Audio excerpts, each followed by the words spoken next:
ولا الضالين رب اغفر لنا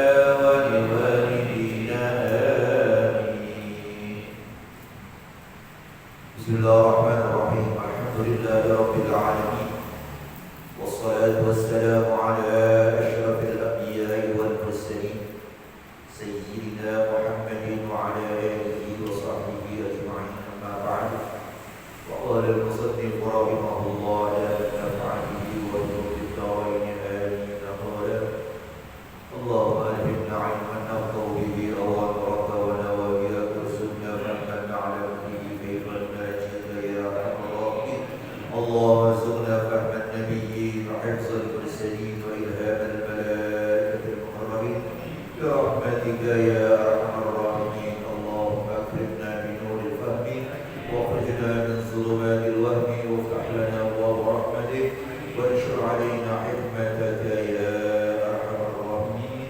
آمين يا رب العالمين. Baca kita halaman 238, 4 baris dari bab sujud. Masih membicarakan masalah sujud tilawah, sujud karena membaca ayat as-sajdah atau ayat sajdah. Sekarang wa fi riwayatin li muslimin fi ghairi sholatin. Kalau kemarin hadis dari Bukhari dan Muslim yang berasal dari Ibnu Umar itu menceritakan tentang sujud tilawah yang ayat itu berada di dalam sebuah surat ketika Rasulullah sedang sholat. Nah, di sini katanya wa fi riwayatin li muslimin, dalam satu riwayat yang diriwayatkan oleh Imam Muslim fi ghairi sholatin, yaitu di luar sholat. Jadi artinya bahwa sujud tilawah, sujud karena bacaan itu bisa dilakukan di waktu sholat dan juga bisa di luar sholat. Kita di luar sholat baca Al-Quran, ya, atau ada orang yang mendengarkan bacaan ayat Al-Quran juga tidak lagi sholat. Kemudian ada ayat sajdah seperti wasjud waqtarib, namanya dalam surat Al-A'raf, si pembaca sujud yang mendengarkan juga sujud. Kedua-duanya di luar sholat. Wa yu'tabaru li sihhatihi ma'a ma marra, dan dianggap sahnya sujud tilawah itu di samping apa yang sudah lewat kemarin, bahwa sujud tilawah itu pernah membaca ayat sajdah atau mendengarkan dengan sama atau mendengarkan saja, dan sujudnya itu sesudah bacaan ayat sajdah yang ada 14 itu dikatakan ma'a marra. Di samping itu juga an-niyatu, yaitu niat, di samping yang kemarin niat ditambah lagi niat, wa takbiratul taharrumi, dan takbiratul ihram, kemudian wassalam, dan mengucapkan salam, kharijas sholati bisalasati, itu kalau dilakukan di luar sholat yang tiga itu. Jadi kalau di luar sholat, bukan di sholat, pakai takbiratul ihram, Allahu Akbar, ketika Allahu Akbar niat mau sujud tilawah, dan gak pakai Fatihah, langsung sujud. Ya, habis sujud langsung salam. Itu dikatakan kalau di luar sholat, di samping yang kemarin juga ditambah lagi niat, takbiratul ihram, dan salam. Ini di luar sholat. Kalau di dalam sholat, sementara bacaan sujud tilawah baru di rakaat pertama, sementara kita sholat subuh 2 rakaat, masalah itu salam kan, ya kan? Gitu. Jadi kalau di dalam sholat begitu wasjud waqtarib, langsung Allahu Akbar, langsung sujud. Ya, begitu sujud langsung bangun lagi ke rakaat berikutnya, karena baru 1 rakaat. Kalau umpamanya kita baca di rakaat pertama, itu sujud apa? Itu ayat sajdah. Wa ba'da dzalika min raf'il yadaini inda takbiratain taharrumi wal hawiyyi wa dzikri bis sujudi wa takbiri 'inda raf'i minhu wa taslima bis saniyati wa sunnatun.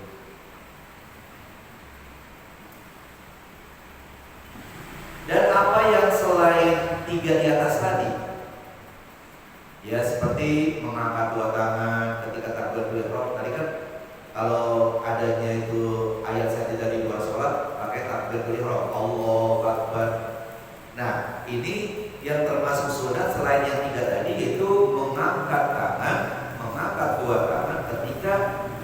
dua takbir.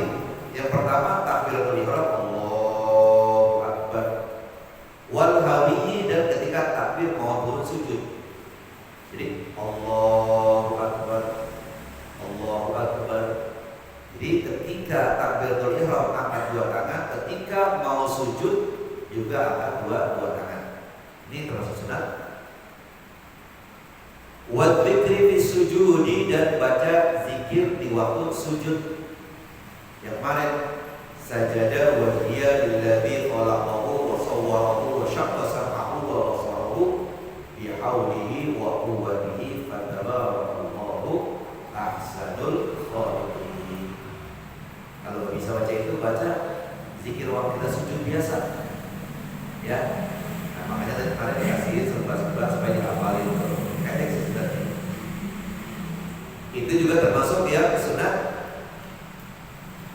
Wa takbir inda raf'i minhu, dan takbir ketika bangun dari sujud. Allahu Akbar, sujud tuh. Itu sujud bangun Allahu Akbar.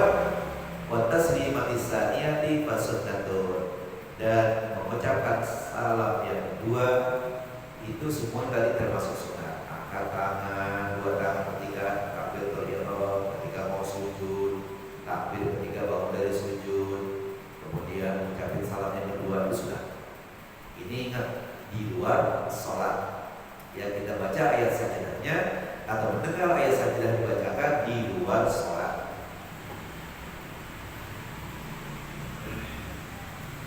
Wa huwa ay sujudut tilawati arba'a asyrata sajdatan.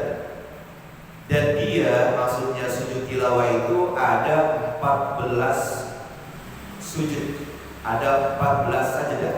Ya, kemarin 15, yang satu itu ya surat Shad, itu bukan ayat sajadah, tapi dia termasuk ya sujud syukur, bukan sujud tilawah ya, tapi sujud syukur. Jadi sujud tilawah itu ada 14 tempat. Ya. Sintani fil haji, ada 2 di surat Al-Haji yang kemarin sudah disebutkan. Ya, nah, dengan lihat saja itu lembaran. Kemudian Sinta Syurata ada 12. Yang 12-nya kalau ada 14, yang 2 surah ayat ada di surat Al-Hajj, dan yang 12 ayat fil A'rafi dalam surat Al-A'raf ayat 206. Kemudian War-Ra'di dalam surat Ar-Ra'd ayat 15, Wan-Nahli, kemudian pada surat An-Nahl ayat 49, Wal-Isra'i atau Bani Israil pada ayat 109, Wa Maryam pada surat Maryam pada ayat 58, Wal Furqani pada surat Al-Furqan ayat 60, Wan Namli pada surat An-Naml pada ayat 26. Kemudian Wa Alif Lam Mim Tanzil atau surat As-Sajdah itu pada ayat 15, Wa Fussilat pada surat Fussilat pada ayat 38, Wa Najmi dan pada surat An-Najm ayat 62, Wal Insyiqaqi dan pada surat Al-Insyiqaq ayat 21, Wa Qara dan pada surat Al-Alaq, Iqra bismi rabbikal ladzi khalaq. Nanti di ujungnya ada wasjud 2 kali pada ayat 19. Jadi semua jumlahnya ada 14 ya, 14 ayat dalam surat yang berbeda-beda. Hanya dalam surat Al-Hajj saja yang ada 2 ya ayat sajadahnya ya, yaitu ayat 18 dan ayat 77. Laisa minha sajdatun shad bal hiya sajdatu syukri. Tidak termasuk dari yang 14 tadi, termasuk sujud tilawah, yaitu yang ada pada surat Shad. Jadi dalam surat Shad itu ya,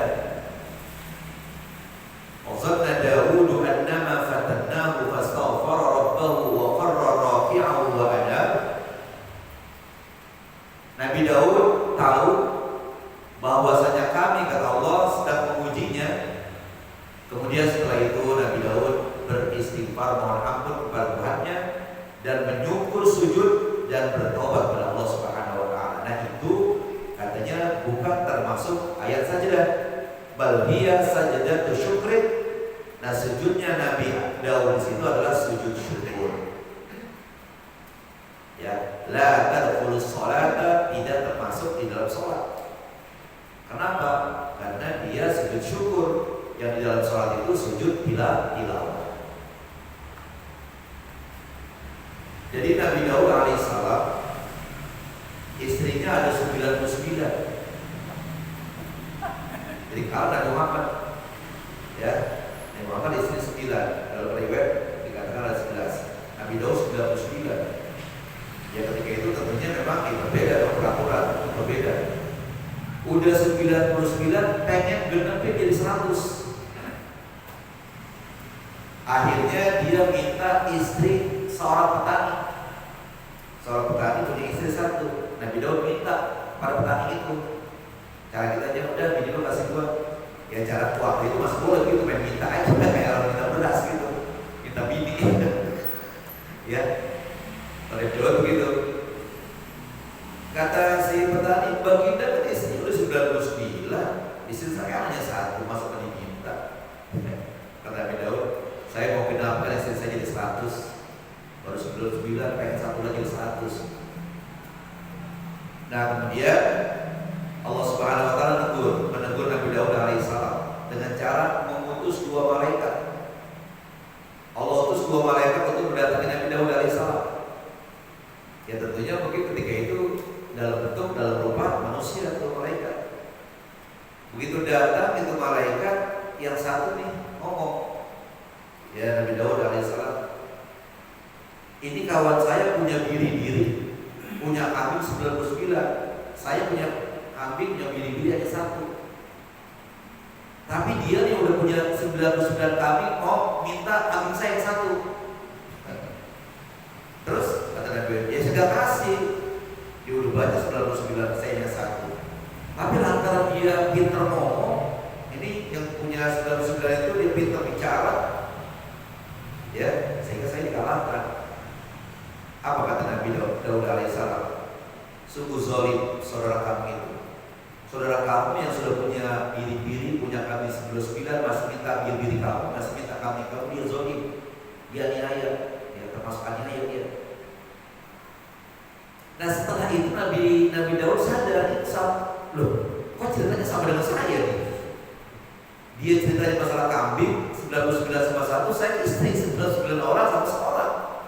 Nah, dari situlah maka Nabi Daud alaihissalam sadar dan dia bertobat kepada Allah Subhanahu wa taala, dan dia merasa zalim kepada petani tadi.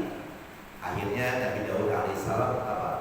Dia tadi katakan fastaghfara rabbahu, Nabi Daud mohon ampun kepada Tuhannya, wa qarra raki'an wa adab, dan Nabi Daud menyukur sujud dan bertobat kepada Allah Subhanahu wa taala. Jadi tegurannya itu dengan cara begitu. Ya, kita juga kali kadang-kadang ada teguran tapi kita nggak sadar itu teguran buat kita ketika kita berbuat salah. Ya. Ini kalau si Emmanuel Macron yang merestui tentang karikatur Nabi Muhammad SAW dipajang di mana-mana. Nah, sekarang ini yang namanya corona dia datang di luar, sekarang lagi datang lagi, dan lebih sadis lagi. Per detik berapa orang kena, dan burung juga datang. Itu seharusnya dia sadar dengan putusan dia, dengan apa namanya itu kearogan dia itu nggak mau kalah gitu dengan putusannya. Ya, seharusnya sadar rupanya ini ujian, rupanya teguran buat saya gitu. Jadi teguran itu bisa begitu ya. Kalau ini dengan didatangnya 2 malaikat. Nah, kita mungkin pernah didatangi seperti itu. Apa ada kejadian seperti itu? Hanya kita tidak sadar itu buat kita. Ya, gitu. Nah, jadi katanya dalam surat itu ya wazanna Daud annama fatannahu, dan selanjutnya itu bukan sujud tilawah tapi sujud kalau kita sujud syukur ya.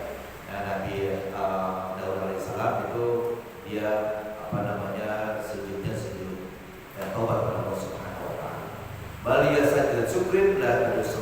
Khabar syukur bi khabar An-Nasa'i berdasarkan hadis yang diriwayatkan oleh An-Nasa'i an Ibnu Abbas radhiyallahu anhuma, dari Ibnu Abbas semoga Allah meridhai keduanya, anna Nabi sallallahu alaihi wasallam qala, bahwa Nabi sallallahu alaihi wasallam bersabda, fiha sajadaha Dawud alaihi salatu wassalam taubatan wa nasjuduha syukran. Pada surat itu Nabi Daud alaihissalam melaksanakan sujudnya, sujud namanya sujud taubat. Karena merasa salah, udah punya 9 istri, pengen istri seorang satu, lagi pengen ini orang apa perawan ya cari gitu. Akhirnya Nabi Daud alaihissalam merasa salah, ya, merasa dia zalim, akhirnya sujud apa? Sujud taubat, ya, taubat pada Allah Subhanahu wa taala. Wa nasjuduha syukran. Sementara kita kalau baca ayat tadi dalam surat itu, kita sujudnya apa? Bukan sujud taubat, tapi sujudnya sujud syukur. Bacaannya apa? Zikirnya sama. Sajada wajhiya alladzi khalaqahu wa sawwarahu wa syaqqa sam'ahu wa basarahu bi hawlihi wa quwwatihi fatabarakallahu ahsanul khaliqin. Nah, setelah sujud syukur, setelah sujud tilawah, wa sujudu syukrin, ada lagi yang namanya sujud syukur, sujud berterima kasih pada Allah Subhanahu wa taala. Anak kita masuk perguruan tinggi negeri, saingannya banyak, dia lolos kerja di tempat yang bonafit, banyak saingannya, lulus, ya sujud apa dia, apa kita, ya kita boleh karena sebagai orang tuanya, istri, ya, lahirin kayak susah gitu. Alhamdulillah selamat dua-duanya, anak selamat, istri selamat, sujud syukur. Nah, jadi ada lagi yang sujud syukur. Wa inna ma yusannu 'inda tajaddudi ni'matin. Sesungguhnya disunahkan sujud syukur itu ketika datang lagi nikmat yang baru. Banyak nikmat yang Allah berikan kepada kita, dapat lagi nikmat. Sujud syukur, nikmat seperti dapat anak, jabatan, naik jabatan, namanya kan anak lulus sekolah, ya, atau apalah yang nikmat-nikmat yang lainnya, kita sujud. Bacanya sama, ya, kayak sujud tilawah. Awit rifa ini kematin, atau tertolaknya bencana, tertolaknya murka. Niqmah dalam bahasa Arab ada ni'mah, ada niqmah. Kalau niqmah itu pakai qaf, kalau ni'mah pakai ain. Kalau ni'mah itu ya bagus, baik, enak. Kalau niqmah itu bencana. Makanya kalau ada baca yang ilaihi salimil ummah minal afati wan niqmah wa kulli baniyati wa waba. Kalau saya itu bi'amil bariyah Allah. Jadi ilahi ya Allah, ya Tuhanku, salimil ummah, selamatkanlah umat ini, minal afat, dari bencana, wal niqmah, ya, dan juga nikmah. Ya, nikmah itu ya semacam bencana juga, ya, hal-hal yang tidak mengenakan, itu nikmah. Kulli baliyati wa wabah, ya, baliyah, ya, cobaan, wa wabah, dan wabah, ya, pandemi. Nah, itu kita minta supaya diselamatkan. Nah, di situ ketika tertolaknya murka, ketika tertolaknya bencana, ya kita sujud syukur. Umpamanya bakaran di kampung, wah, merembet itu api kemana-mana, berapa rumah, dan dari satu rumah sampai beberapa belas rumah. Nah, pas di rumah terakhir dan rumah kita mati itu lampu, atau api. Kenapa? Karena batu udah banyak. Ya, kita sujud syukur. Tapi sujud syukurnya jangan di depan orang yang bakaran. Dia marah, ya, tersipi ya, enak banget lu, ya, tampatan lu kalau kebakaran lu sujud syukur gitu kan. Ya, jadi kita sujud kumpul-kumpul, alhamdulillah, insyaallah, gitu ya. Nah, jadi katanya tertolaknya nikmat. Ya atau semuanya sekarang ini pandemi ini, ya COVID-19, kalau dinyatakan sudah 100% sudah normal, alhamdulillah besok dia kita syukur. Kenapa? Ya kita alhamdulillah dengan ya kita protokol kesehatan kita jaga, tetap ya tidak selamat. Nah itu kita syukur nanti ya. Kalau sudah dibuka, kita baru bahwa tahu kapan selesainya itu. Ya kita tunggu aja deh. Pasti kapan. Auru'iyati bedalan, atau kita melihat orang yang dicoba, orang yang diuji ya dengan musibah, orang diuji dengan musibah yang kita tidak pernah ujian tadi, nah, kita syukur. Awasir, atau diberikan cobaan oleh Allah SWT terhadap orang-orang yang banyak berbuat maksiat, banyak orang yang berbuat maksiat, kemudian diberikan cobaan, kebanjiran, kebakaran, apalah gitu, ya. Padahal rumah kita enggak kebanjiran, kebakaran, kita sujud syukur. Wa yuzhiruha lil 'asi, boleh dinampakkan, boleh diperlihatkan sujud syukur ini bagi orang yang berbuat maksiat. Orang pada berbuat maksiat kemudian dikenakan bahaya bencana oleh Allah. Nah, kita sujud di depan dia, boleh biar dia merasakan begitu, ya. Apa wasiat sujud nanti dia merupakan orang yang baik berbuat maksiat, sementara kita berbuat maksiat. Artinya mungkin nanti dengan dia jelas. Jadi kita pertunjukkan sujud syukur di hadapan orang-orang yang banyak berbuat maksiat mendapatkan bencana dari Allah, sementara kita tidak, itu boleh. La lil mudala, tapi gak boleh kita tampakkan sujud syukur kita bagi orang yang mendapatkan cobaan dari Allah. Dia sebenarnya gak maksiat, tapi dapat cobaan dari Allah. Jangan di hadapan dia. Nanti apa? Dia narik diri, ya. Dia nanti jadi geluh, gitu ya. Enak banget, dia si aku, dia gak pernah cobaan, dia sujud syukur lagi kita ini begini, ya. Wala yakunu illa kharijus sholati, dan sujud syukur ini tidak terjadi kecuali di luar sholat. Jadi sujud syukur itu di luar sholat, ya, bukan. Jadi gak ada di dalam sholat, semuanya di luar sholat. Kalau sujud tilawah bisa di dalam sholat, bisa di luar sholat. Tapi kalau sujud syukur tidak ada di dalam sholat, ya, semuanya di luar sholat. Nah, gitu. Kayak tadi yang saya katakan. Buat sujud sahwi, insya Allah minggu depan kita lanjutkan sujud sahwi, sujud karena lupa. Nah, apa saja itu lantaran apa yang sehingga kita dikatakan sujud karena lupa apanya nih? Nanti akan dijelaskan insya Allah. Baik para jemaah, masih ada waktu 10 menit kita mulai kedua.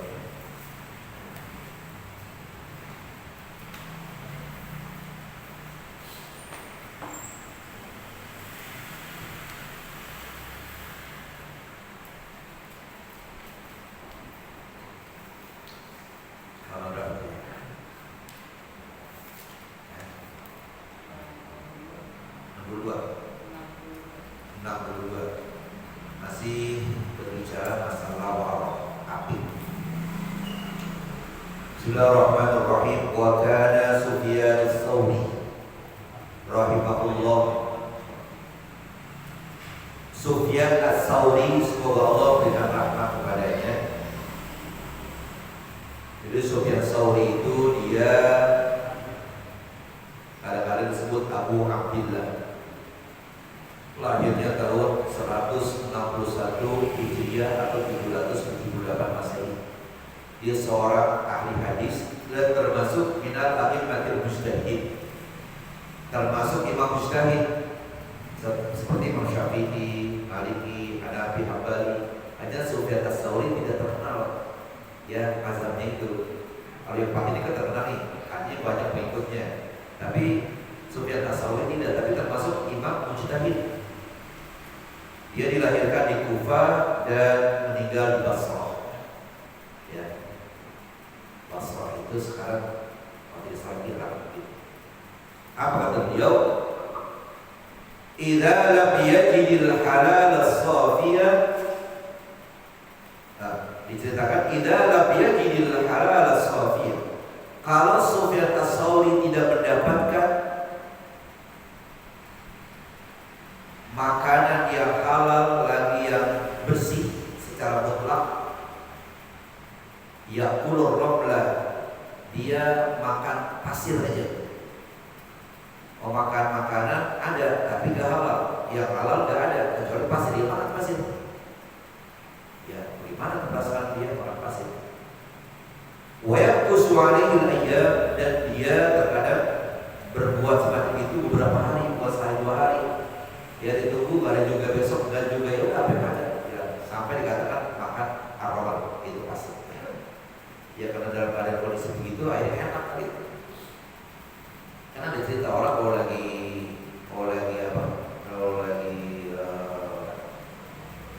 ngidam gitu, makanannya enggak aja. Jipe lah dimakan. Enak gitu. Makan dulu jipe. Coba ya, ibu kita ke jipe. Genteng-genteng pecah udah cuci dulu gitu. Ya, mungkin bakar dulu, cuci dan dimakan tutup-tutup enak. Ya. Nah, jadi ini nggak bahaya nih, tapi memang ya kalau keseringan pencernaan kita rusak.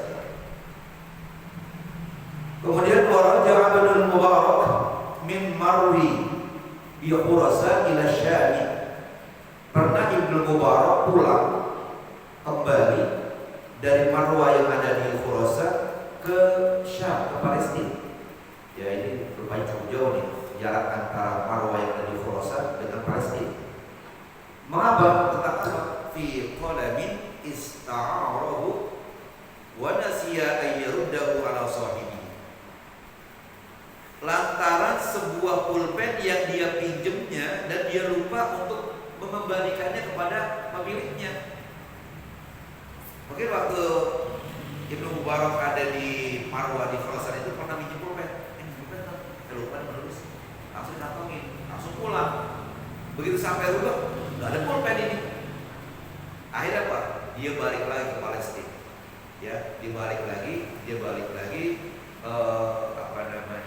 tempat semula untuk ngulangin pulpen. Ya, kita mendapatkan jawaban itu kita aja nggak pernah tuh. Saudara tukar udah aja bodoh. Ya, kalau dia mungkin malam itu juga ngulangin. Begitu. Kita kadang-kadang tuh pulpen ini berapa sih harganya? Pasti punya udah ridho, udah senang, gitu kan ya. Nah ini enggak, wah pulpen orang, akhirnya pulang langsung. Ya lantaran pulpen dia belum dikembalikan kepada pemiliknya. Itu artinya benar-benar apik orang-orang dulu. Waraja Ibrahim bin Adham rahimahullah minal Qudsi ilal Basra. Pernah juga Ibrahim bin Adham, semoga Allah meridhoinya, Allah merahmatinya. Ibrahim bin Adham seorang sufi ya, yang hidupnya tahun hampir sama dengan Sufyan as-Tsauri, 161 Hijriah atau 778 Masehi. Dia Ibrahim bin Adham bin Mansur at-Tamimi al-Balkhi, atau kadang-kadang disebut Abu Ishaq. Ya Abu Ishaq. Ketika Ibrahim bin Adham ada di pasar, orang kenal, Ibrahim bin Adham itu seorang zuhud, seorang sufi. Nyebut dia Abu Ishaq, wahai bapaknya si Ishaq. Dia kenal begitu. Nanya mereka, kenapa sih kami sering berdoa tapi tidak pernah dikabulkan doa kami? Nah, jauh saling berbeda, lantaran begini. Jadi kadang-kadang disebut Abu Ishaq. Jadi katanya zahidul masyhur, dia seorang zuhud yang masyhur. Nah, pernah pulang Ibrahim bin Adham dari Kudus, dari Yerusalem ilal Basra ke Irak fi raddi tamratin, hanya sekedar mau ngulangin sebutir korma. Saqata fi tamrin ishtarahu halal wazni, yang sebutir korma itu jatuh fi tamrin pada korma yang dibelinya ketika sedang nimbang korma. Ketika lagi nimbang korma, ada kecampur satu korma. Yang satu korma itu gak termasuk yang dibeli. Kayak begitu banget coba. Satu korma, sebutir korma dari Yerusalem pergi ke Irak ke Yerusalem oleh jauh itu. Nah kalau kita buru-buru itu malah udah ditimbang nambah sendiri, nyopot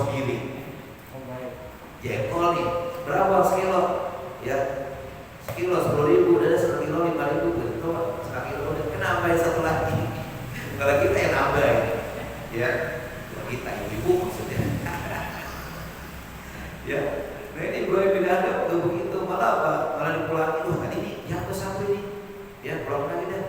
Takut apa? Takut nanti yang punya nggak ridho gitu kan, jadi nggak halal. Walau falahan rabbiha hina idin, ketika masih di tempat pembelian itu dia lupa untuk mengembalikannya, lalai dia untuk mengembalikannya. Nah itu. Wa kana Zunnun al-Misri rahimahullahu mahbusan. Pernah Zunnun al-Misri, ini seorang sufi, semoga Allah berikan rahmat kepadanya, dia pernah dipenjara. Zunnun al-Misri itu hidup pada tahun 245 Hijriah atau 859. Namanya Sauban bin Ibrahim al-Akhmini al-Masri, atau kadang-kadang disebut Abul Iyad, Abul Fiyar atau Abul Faid. Ya, kadang-kadang disebut Abul Faid gitu aja. Oh, ternyata dia adalah Zunnun al-Misri.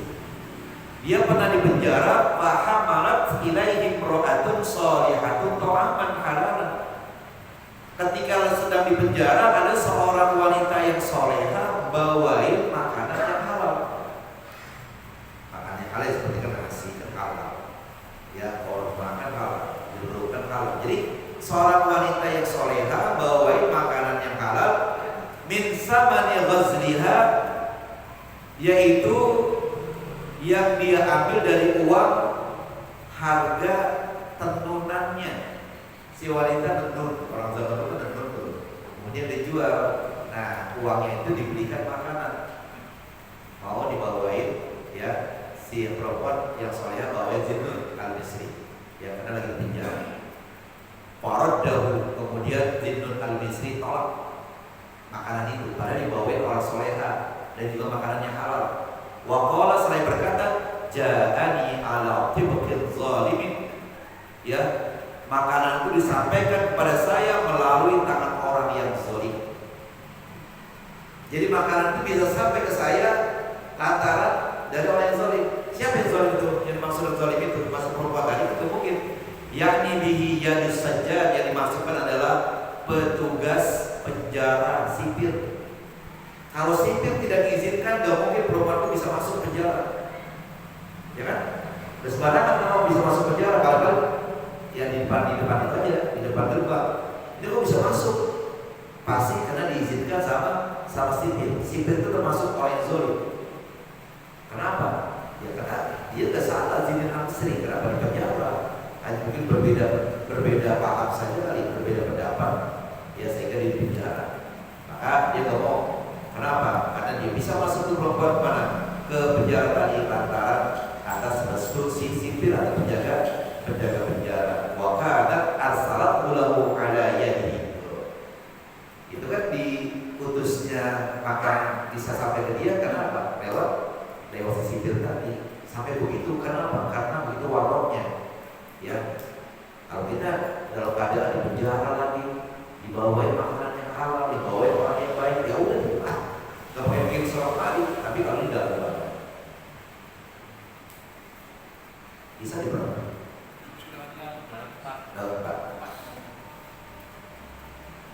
Udah dekat jadi depan. Wa kana ba'dhum inda insanin muhtadharin bil lail, adalah sebagai mereka ini adalah perkataan Abi Bakar Ahmad bin Nasr az-Zaqqaq al-Kabir. Inda insanin muhtadhar bil lail, ketika itu dia ini menghadapi orang yang sedang sakratul maut, orang yang sedang nazar. Muhtadhar itu artinya orang yang sedang nazar, orang yang tidak nafasnya sekali-sekali di waktu malam. Datang dia, ada tetangganya, ada orang yang sedang nazar, orang yang sedang sakratul maut, sedang muhtadhar. Falamma matal muhtadhar, ketika orang yang sedang sakarat, ketika orang yang nazar itu sudah meninggal dunia, qala lahu, berkatalah orang ini kepada orang-orang yang ramai yang ada di situ, yang mendatangi orang yang sedang nazar tadi, sedang sakratul maut tadi. Apa katanya? Atfiqus siraja, padamkan, matiin lampu-lampu semua fa innahu minal ana shara fi bilbil warasati. Karena sesungguhnya mulai sekarang nih, begitu dia meninggal mulai sekarang, maka semua minyak-minyak yang digunakan untuk lampu adalah milik ahli waris. Kayak begitu banget. Karena udah milik ahli waris gak boleh, ya gak boleh dipakai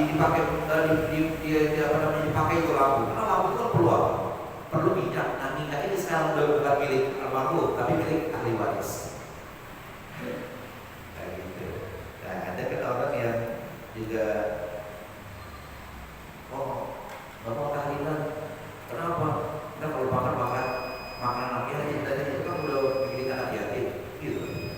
Itu sih alasan aja, ya.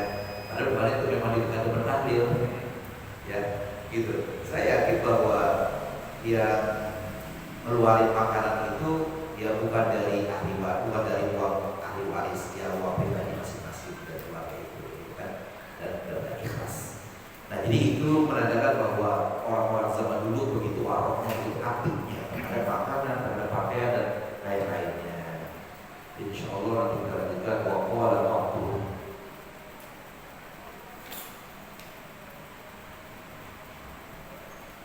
Mari kita baca Fatihah dan berdoa kepada Allah Subhanahu wa taala berikan pahala para orang-orang yang telah menerima katanya di salat ini, dan mudah-mudahan Allah kita sudah kita sudah tinggal dunia tempat yang tempat sebaik-baiknya, anak cucu kita yang sedang belajar menjadi pilihan Allah Subhanahu wa taala dan diberikan bermanfaat, yang lagi pada sakit mudah-mudahan sehat badannya pada dunia. Al-Fatihah.